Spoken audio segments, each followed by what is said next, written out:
सुबह सुबह जिले की सबसे बड़ी अधिकारी आईपीएस श्रद्धा वर्मा अपनी स्कूटी पर ऑफिस जा रही थी।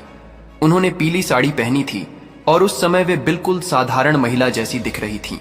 जैसे ही वे बाजार के पास पहुंची, उनकी स्कूटी पंचर हो गई। पंचर देखकर वे चिंता में पड़ गई। अब देर हो जाएगी, ऑफिस भी देर हो जाएगा। उन्होंने आसपास एक आदमी से पूछा, भाई यहां पास कोई पंचर की दुकान है क्या? आदमी ने बताया, थोड़ी ही दूरी पर आगे एक पंचर वाला है। श्रद्धा वर्मा ने धीरे धीरे स्कूटी लेकर उस दुकान तक पहुंचकर पंचर वाले से कहा, भाई मेरी स्कूटी पंचर हो गई है, जल्दी ठीक कर दीजिए। पंचर वाला स्कूटी के पास बैठकर काम करने ही लगा था कि उसी समय एक इंस्पेक्टर वहां आकर रुका। उसकी गाड़ी भी पंचर हो गई थी। वह तुरंत चिल्लाने लगा, अरे मेरा भी पंचर ठीक करो, मुझे बहुत काम है, जल्दी कर दो। पंचर वाले ने कहा, साहब थोड़ी देर रुक जाइए, पहले इस स्कूटी का पंचर करके आपका कर देते हैं, बस 10 मिनट। इंस्पेक्टर बुरी तरह गुस्सा हो गया। उसने कहा, 10 मिनट? मैं 10 मिनट नहीं बैठूंगा, पहले मेरा पंचर बनाओ, फिर किसी और का लगेगा। मुझे बहुत सारा काम है, ज्यादा बकवास मत करो, समझे? तब श्रद्धा वर्मा बोली, सर मुझे भी काम है, कृपया पहले मेरा बना दीजिए, आपका भी बन जाएगा, ज्यादा देर तो नहीं लगेगी, थोड़ी देर रुक जाएं, मुझे भी जल्दी जाना है। इंस्पेक्टर और ज्यादा तिलमिला उठा। वो गुस्से में बोला, तुम हमसे जुबान लगाओगी? दिख नहीं रहा मैं कौन हूं? अभी 2 थप्पड़ मार दूंगा, दिमाग ठिकाने पर आ जाएगा। इंस्पेक्टर को थोड़ी भी जानकारी नहीं थी कि सामने जो साधारण सी महिला खड़ी है वह जिले की सबसे बड़ी अधिकारी है, आईपीएस श्रद्धा वर्मा। श्रद्धा वर्मा ने धीरे धीरे और पुख्ता आवाज में कहा, देखिए मुझे भी बहुत काम है, यहां सबको अपना अपना काम करना होता है, सिर्फ आप ही अकेले काम नहीं करते, आप भी इंतजार कर सकते हैं, हम पहले अपना करवा लेंगे फिर आपका करवा लीजिएगा।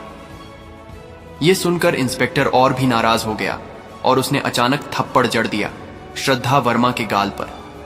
फिर वह चिल्लाते हुए बोला, तू मुझे जानती नहीं है, मैं थाने का दरोगा हूं, चाहूं तो तुझे बहुत मार दूं, तेरी हालत ऐसी कर दूंगा कि चलने लायक नहीं रहेगी, पहले मेरे का बनाना, समझी? पंचर वाला हैरान था कि किसका पंचर पहले करें। उसने सोचा कि पुलिस वाले को समझाना ही सही होगा, क्योंकि गुस्से में पुलिस कभी कभी कुछ भी कर देते हैं। आखिर उसने इंस्पेक्टर की गाड़ी का पंचर बनाना शुरू कर दिया। श्रद्धा वर्मा खुद को संभाल कर वहीं बैठी और इंतजार करने लगी। थोड़ी ही देर में इंस्पेक्टर की गाड़ी का पंचर ठीक हो गया। इंस्पेक्टर गाड़ी स्टार्ट करके जाने ही लगा कि पंचर वाले ने कहा, साहब आपके पैसे तो अभी दिए नहीं गए। इंस्पेक्टर फट पड़ा, क्या कहा? पैसे मुझसे लेगा? मैं पुलिस वाला हूं, मुझे पैसे मांगने की हिमाकत? मैं अब जरा शांत नहीं बैठूंगा, समझा? पोर उसे गुस्से में दिमाग गर्म था और वह जाने की कोशिश करने लगा। तभी श्रद्धा वर्मा ने कहा, साहब आपको इनके मेहनत का पैसा देना ही पड़ेगा, आप चाहे कोई भी हो, आपने उनका काम कराया है, इसलिए उनका हक मिलता है। वे गरीब हैं, इन्हें उनका पैसा दो। मैंने देखा कि इन्हीं की वजह से आपकी गाड़ी ठीक हुई, अगर आप बिना भुगतान किए चले गए तो आप उनके पेट पर लात मार रहे होंगे। अगर ये यहां काम ना करें तो इसके घर का चूल्हा नहीं जलेगा। आप बिना पैसे दिए जा रहे हैं, ये गलत है, आप पैसे दीजिए तभी यहां से जाइए। इतना सुनते ही इंस्पेक्टर और भड़क उठा। वह फिर से गुस्से में बोला, फिर से जुबान चल रही है, देख मेरा दिमाग गर्म है, एक थप्पड़ पड़ा है तो फिर पड़ेगा, समझी? कुछ भी बोलोगी तो थप्पड़ पड़ेगा, अपना मुंह बंद रख नहीं तो तेरे को थप्पड़ पड़ेगा। पंचर वाला बीच में हाथ जोड़कर बोला, सर अगर हम पंचर नहीं बनाएंगे तो हमारे घर का चूल्हा नहीं चलेगा, हम रोज कमाते हैं, एक दिन कमाएंगे तो परिवार चलता है, वरना हम लोग भूखे रह जाएंगे। आप लोग हम जैसे गरीबों के पेट पर लात मत मारिए, हमें हमारी मेहनत का पैसा दीजिए सर। यह सुनते ही इंस्पेक्टर राजेश सिंह तमतमा उठा और गुस्से में आकर पंचर वाले को थप्पड़ मार दिया। पंचर वाला बेचारा हाथ जोड़कर माफी मांगने लगा। तभी बीच में श्रद्धा वर्मा आवाज उठाई, आप बिना वजह किसी गरीब पर हाथ उठा रहे हैं, मैं इसके खिलाफ कार्यवाही करूंगी। आप कानूनन अपराध कर रहे हैं, आप कानून के रक्षक होकर कानून का मजाक उठा रहे हैं और बिना वजह एक गरीब पर हाथ उठा रहे हैं, यह बिल्कुल गलत है। आपने मुझ पर भी हाथ उठाया है, आप खुद को क्या समझते हैं? श्रद्धा वर्मा का अंदाज कठोर हो गया, अब आप बच नहीं पाएंगे, मैं आपको दिखाऊंगी कि कानून क्या होता है। आप मुझे नहीं जानते कि मैं कौन हूं, मैं इस जिले की आईपीएस श्रद्धा वर्मा हूं। आपने सिर्फ मुझ पर ही नहीं, एक गरीब का हक अभी छीना है। अब आपका बचना नामुमकिन है। इंस्पेक्टर राजेश सिंह हंस पड़ा और तिरस्कृत लहजे में बोला, क्या कहा तुमने? तुम मेरे ऊपर कार्यवाही करोगी? तेरे अंदर इतनी ताकत है क्या? ज्यादा जुबान निकाली है तुमने। अभी तुम्हारी जुबान खींच लूंगा। मेरे सामने नौटंकी मत करना। तू ये जिले की आईपीएस है। आईने में देख भीख मांगने जैसी लग रही है। इंस्पेक्टर को यह भी नहीं पता था कि सामने खड़ी औरत वाकई जिले की सबसे बड़ी अधिकारी है। श्रद्धा वर्मा चुप रही और शांत स्वर में बोली, काज पूरा कराइए, मेरा पंचर बना दीजिए। इंस्पेक्टर राजेश सिंह गुस्से में मोटर गाड़ी स्टार्ट करके वहां से निकल गया। जब श्रद्धा वर्मा का पंचर भी ठीक हो गया, उन्होंने अपने और इंस्पेक्टर दोनों के पंचर के पैसे निकालकर पंचर वाले को दे दिए। पंचर वाले ने मना किया, मैडम आप अपना पैसा क्यों दे रही हैं? यह मेरा काम का पैसा है, आप रखिए। पर श्रद्धा वर्मा ने कहा, नहीं, आपका हक्का आपको ही मिलना चाहिए। अंततः पंचर वाले ने पैसे ले लिए। श्रद्धा वर्मा स्कूटी लेकर ऑफिस के लिए निकल गई। ऑफिस पहुंचकर कुछ देर बैठकर उन्होंने सोचा और फिर आईपीएस अधिकारी मीरा बेदी को कॉल कर लिया। मीरा बेदी एक ईमानदार और सख्त मिजाज की अधिकारी मानी जाती थी। वह कानून का बहुत सम्मान करती थी और हर मामले को न्याय के साथ निपटाती थी। श्रद्धा वर्मा ने पूरी घटना मीरा बेदी को बताई कि थाने का एक इंस्पेक्टर लोगों के साथ बुरा व्यवहार कर रहा है, गरीबों को तंग कर रहा है और उस पर भी उसने उन्हीं पर हाथ उठाया। यह सुनकर मीरा बेदी गुस्से से तिलमिला उठी। उन्होंने कहा, अगर हमारे जिले का कोई इंस्पेक्टर ऐसी हरकतें कर रहा है और हमें इसकी भनक नहीं लग रही, तो मैं आज ही इंस्पेक्टर राजेश सिंह के खिलाफ कार्रवाई शुरू करूंगी। मुझे आपका साथ चाहिए। आईपीएस मैडम श्रद्धा वर्मा ने कहा, ठीक है, मैं आपका पूरा साथ दूंगी। उसे निलंबित कराकर उसकी इंसाफ के हिसाब से सजा दिलवाऊंगी। फोन रखते ही आईपीएस मीरा बेदी तुरंत थाने पहुंची। जैसे ही वे थाने के अंदर दाखिल हुई, वहां का माहौल अजीब सा लगा।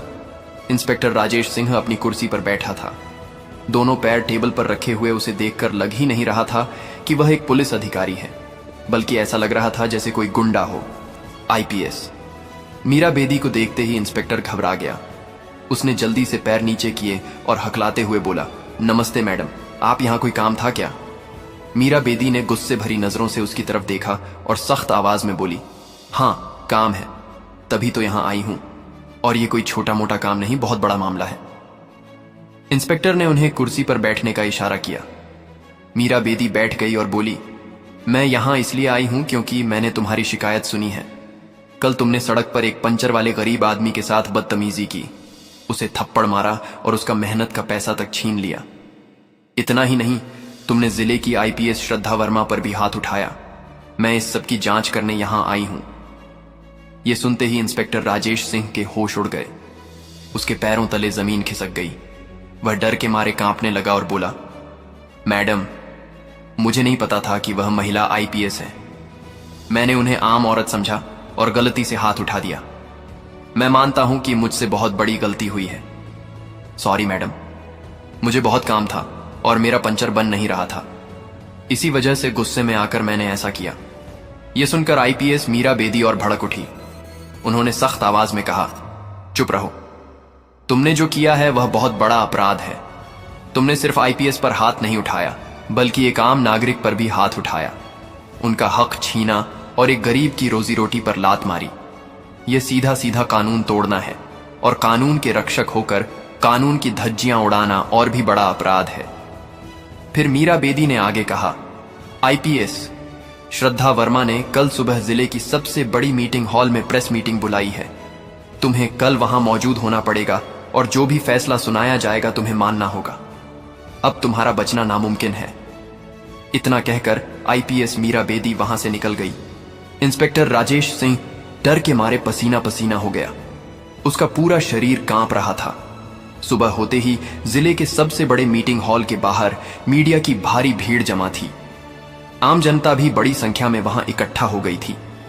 हर किसी की जुबान पर एक ही सवाल था, आखिर कल सड़क पर हुआ क्या था? एक इंस्पेक्टर पर इतना बड़ा आरोप क्यों लगा है?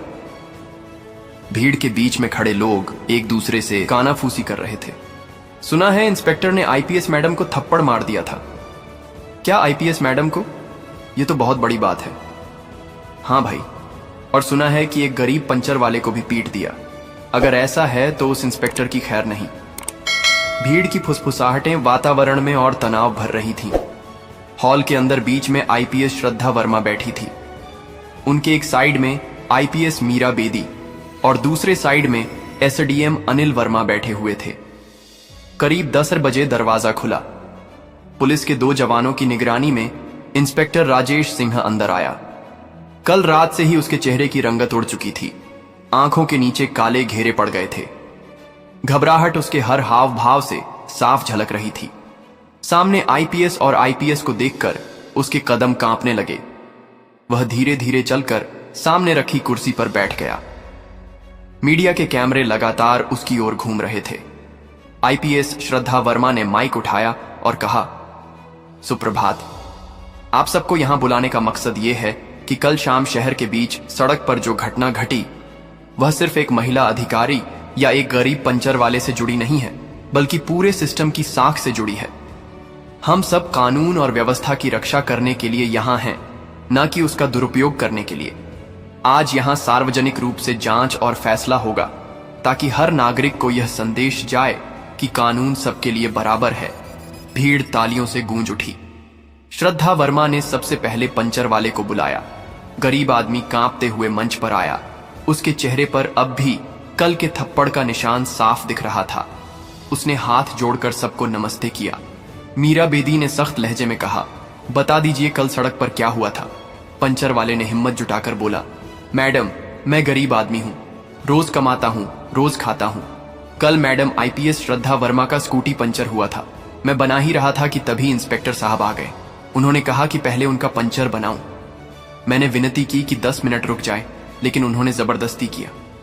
मैडम ने भी कहा कि सबको बराबरी का हक है, पहले उनका बने फिर इंस्पेक्टर साहब का। बस इतना सुनकर इंस्पेक्टर साहब गुस्से में आ गए और मैडम को थप्पड़ मार दिया। फिर मेरे ऊपर भी हाथ उठा दिया और मेरे पैसे देने से मना कर दिया। उसकी आंखों में आंसू भर आए। सारा हॉल सन्नाटे में डूब गया। मीडिया के कैमरे हर भाव कैद कर रहे थे। जनता से हाय हाय और शर्म करो जैसी आवाजें आने लगी। अब आईपीएस श्रद्धा वर्मा ने खुद सारी घटना बयान की। उन्होंने शांति से बताया कि कैसे इंस्पेक्टर ने न सिर्फ एक नागरिक के हक को छीना, बल्कि कानून की गरिमा को भी ठेस पहुंचाई। अगर जिले का एक इंस्पेक्टर सड़क पर खुलेआम इस तरह की हरकत कर सकता है तो आम जनता का क्या हाल होगा। हमें सोचना होगा कि हम कानून का पालन करवाने वाले हैं या कानून को तोड़ने वाले। उनकी आवाज में दृढ़ता थी। भीड़ ने जोरदार तालियां बजाईं। अब बारी इंस्पेक्टर राजेश सिंह की थी। वह कांपते हुए खड़ा हुआ। पसीने से उसका माथा भीग गया था। मैडम, मैं मानता हूं कि मुझसे गलती हुई, पर मैंने जानबूझकर नहीं किया। मैं तनाव में था, बहुत काम था, और गुस्से में आकर उसकी बात पूरी होने से पहले ही मीरा बेदी ने टोक दिया। बस यह सब बहाने यहां नहीं चलेंगे। तनाव सबको होता है, लेकिन इसका मतलब यह नहीं कि किसी गरीब को पीट दो, आईपीएस को थप्पड़ मार दो और पैसे हड़प लो। तुमने अपनी वर्दी की गरिमा खो दी है। वर्दी का मतलब सेवा है, गुंडागर्दी नहीं। भीड़ से आवाजें उठी, सस्पेंड करो इसे, ऐसे पुलिस वालों को बर्दाश्त नहीं करेंगे। गरीब को मारने वाले इंसाफ के लायक नहीं है। मीरा बेदी ने माइक उठाया और सख्त लहजे में बोली, इंस्पेक्टर राजेश सिंह, तुम्हारे खिलाफ पर्याप्त सबूत हैं। आईपीएस मैडम और प्रत्यक्षदर्शियों की गवाही के आधार पर तुम्हें तत्काल प्रभाव से निलंबित किया जाता है। साथ ही तुम्हारे खिलाफ विभागीय जांच शुरू होगी। जब तक जांच पूरी नहीं हो जाती तुम किसी भी पुलिस ड्यूटी पर नहीं रहोगे। अगर तुम दोषी पाए गए तो तुम्हें नौकरी से बर्खास्त भी किया जाएगा और आपराधिक मुकदमा भी चलेगा। यह सुनते ही पूरा हॉल तालियों से गूंज उठा। जनता जस्टिस जस्टिस के नारे लगाने लगी। पंचर वाले की आंखों में राहत के आंसू थे। उसने हाथ जोड़कर आईपीएस और आईपीएस दोनों को धन्यवाद दिया। आईपीएस श्रद्धा वर्मा ने उसके कंधे पर हाथ रखकर कहा, अब तुम्हें कोई डरने की जरूरत नहीं। कानून सबके लिए बराबर है। तुम्हारे हक की रक्षा करना हमारा फर्ज है। मीरा बेदी ने भीड़ की तरफ देखा और बोली, यह संदेश हर नागरिक तक जाना चाहिए। चाहे कोई कितना भी बड़ा पदाधिकारी क्यों ना हो, अगर वह कानून तोड़ेगा तो उसे सजा मिलेगी। कानून से बड़ा कोई नहीं है। तो दोस्तों, हमें उम्मीद है कि यह कहानी आपको पसंद आई होगी।